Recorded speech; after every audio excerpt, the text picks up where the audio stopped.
दोस्तों, बहुत समय पहले की बात है। एक गांव में हरिहर नाम का एक व्यक्ति रहता था। वो गांव में रहकर ही छोटा मोटा काम करके अपना जीवन यापन करता। हरिहर भगवान पर बहुत विश्वास रखता था। गांव में जब भी किसी के साथ कुछ अच्छा होता तो वो मंदिर जाकर भगवान से हमेशा उस चीज के लिए धन्यवाद बोलता। लेकिन गांव में जब कभी किसी के साथ कुछ बुरा होता तो वो भगवान के सामने जाकर उनसे सवाल करने लगता।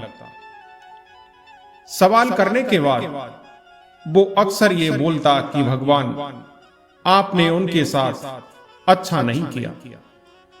अगर आपकी जगह मैं होता तो सब कुछ ठीक कर देता। हरिहर के सवाल करने की इस आदत से तंग आकर एक दिन भगवान उसके सामने प्रकट हो गए। उन्हें देखकर हरिहर आश्चर्य से भर गया। भगवान बोले, हरिहर, तुम हमेशा किसी का बुरा होने पर मेरे पास आकर मुझसे सवाल करने लगते हो और ये सोचते हो कि अगर तुम मेरी जगह होते तो सब कुछ सही कर देता। लेकिन हरिहर, जैसा तुम सोचते हो ये सब उतना आसान नहीं है। मुझे हर किसी के लिए सही व्यवस्था करनी पड़ती है।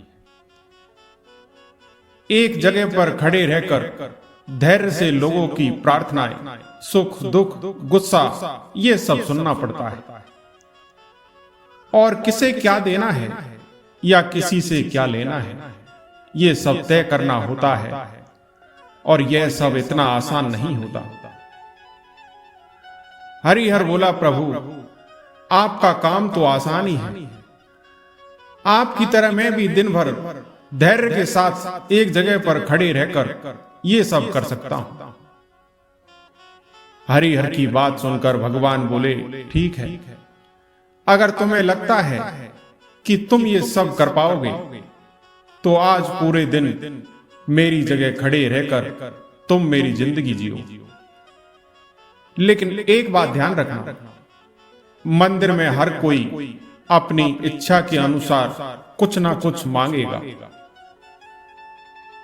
कुछ अच्छा बोलेंगे तो कुछ बुरा बोलेंगे।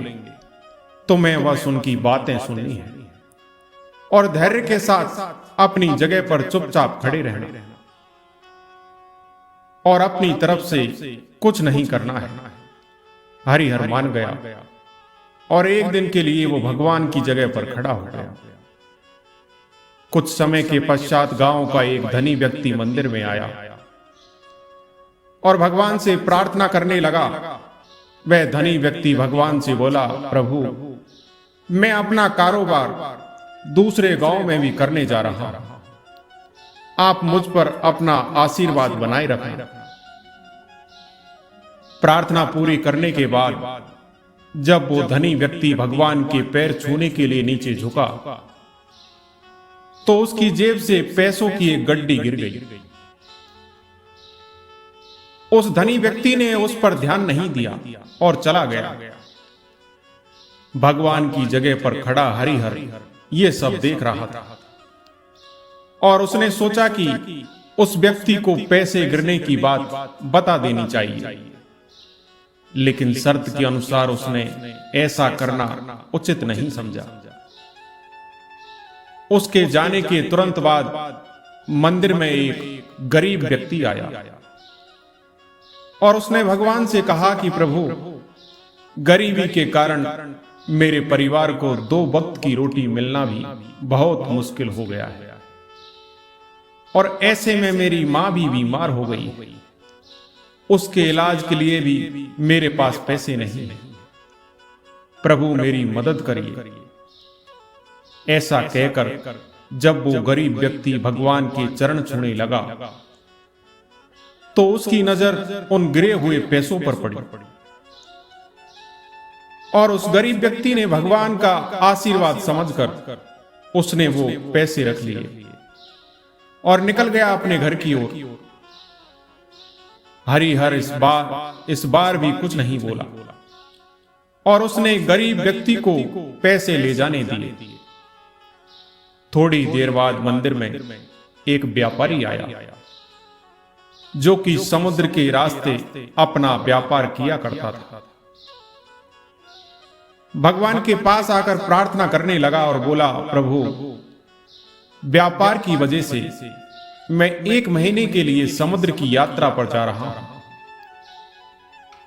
मेरी गैर हाजिरी में आप मेरे परिवार का ध्यान रखना और मेरी यात्रा को भी सुरक्षित बनाना।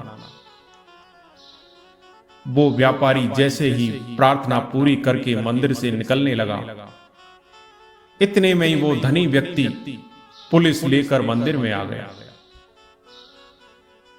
और उस व्यापारी की तरफ इशारा करते हुए बोला कि मेरे बाद इस मंदिर में यही आया है और मेरे पैसों की गड्डी इसे ही मिली होगी, आप इससे पूछताछ करेंगे।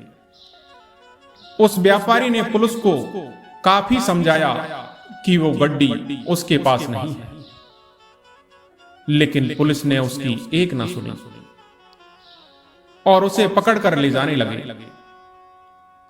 भगवान बने हरिहर से ये सब देखा नहीं गया, क्योंकि उसकी आंखों के सामने अन्याय हो रहा था और वो सोचने लगा कि अगर अब मैं कुछ नहीं बोला तो एक बेकसूर व्यक्ति को सजा मिलेगी और जो कसूरवार है वो आराम की जिंदगी जिएगा। ऐसा सोचकर हरिहर बोल पड़ा और उसने सारी बात पुलिस को बता दी। पुलिस उस गरीब व्यक्ति के पास गई और उससे पैसे लाकर उस धनी सेठ को दिए। व्यापारी को छोड़ दिया और वो समुद्र की यात्रा में निकल गया। हरिहर इस बात से बड़ा खुश हुआ कि उसने गलत होने से रोक लिया और जो सही था वही किया, लेकिन इस सब में उसने अपनी शर्त तोड़ दी और भगवान फिर से वहां आ गए। भगवान को सामने देखकर हरिहर ने गर्व के साथ उन्हें सब कुछ बताया। हरिहर की बात सुनकर भगवान बोले, आज तुमने अपनी चुप्पी तोड़कर मेरी सारी योजनाओं को बर्बाद कर दिया। तुम्हें नहीं पता कि उस धनी व्यक्ति ने गलत कार्यों से बहुत धन कमाया है।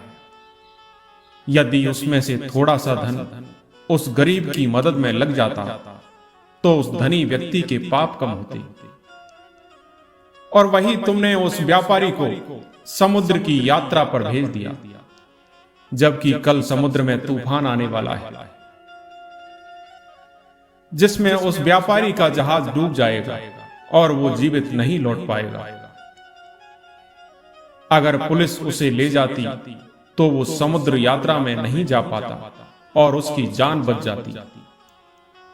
वहीं दूसरी तरफ वो गरीब व्यक्ति उन पैसों से अपनी मां का इलाज करा लेता, लेकिन अब वो जेल में बंद है, जिसकी वजह से उसकी मां का इलाज नहीं हो पाएगा और वो दुनिया से चल बसेगी। उसका परिवार अब और भी बदतर जिंदगी जीने पर मजबूर हो जाएगा। तुमने सब कुछ ठीक करने के चक्कर में सब कुछ बिगाड़ दिया। ये सब सुनकर हरिहर को एहसास हो गया कि जो भी ऊपर वाला करता है उसमें किसी ना किसी का भलाई होता है और दूसरों के लिए एक सीख होती है। इसलिए जो हो रहा है उसे होने दो। तुम्हारे ईश्वर ने तुम्हारी सोच से बेहतर तुम्हारे लिए सोच रखा है। जैसे पानी में तैरती नाव को तूफान उससे अपने लक्ष्य से दूर ले जाता है, वैसे ही इंद्रिय सुख मनुष्य को गलत रास्ते की ओर ले जाता है। दोस्तों, कहते हैं कि अभिमान को आने मत दो, स्वाभिमान को जाने मत दो, क्योंकि अभिमान आपको उठने नहीं देगा और स्वाभिमान कभी गिरने नहीं देगा। जिंदगी में दो लोगों का होना बहुत जरूरी है। एक कृष्ण जो लड़े फिर भी जीत पक्की कर दे, दूसरा कर्ण हार सामने हो फिर भी साथ न छोड़े। आपकी नियत से ईश्वर खुश होते हैं और दिखावे से इंसान, अब यह आप पर निर्भर करता है कि आप किसे खुश करना चाहते हैं। भगवान हर किसी के जीवन के बारे में सोचकर ही अपनी योजना बनाते हैं और उनके जीवन को चलाते हैं। भगवान की जगह लेना किसी इंसान के लिए आसान नहीं है। हरिहर मन ही मन बहुत दुखी हुआ और भगवान से माफी मांगकर वहां से अपने घर की ओर चला गया। दोस्तों, मैं आशा करता हूं कि ये कहानी आपको जरूर पसंद आई होगी। कहानी पसंद आई हो तो हमारे वीडियो को लाइक और सब्सक्राइब जरूर करें। धन्यवाद।